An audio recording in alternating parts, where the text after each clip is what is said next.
కడప జిల్లా ఒంటిమిట్ట మండలంలో Rajampet TDP incharge Sugavasi Subrahmanyam విస్తృతంగా పర్యటన చేశారు.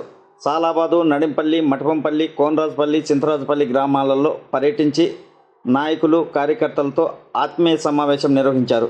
ఈ సందర్భంగా ఆయా గ్రామాల నాయకులు పలు సమస్యలు ఆయన దృష్టికి తీసుకెళ్లారు. త్వరలోనే పరిష్కారానికి కృషి చేస్తానని నాయకులకు తెలిపారు.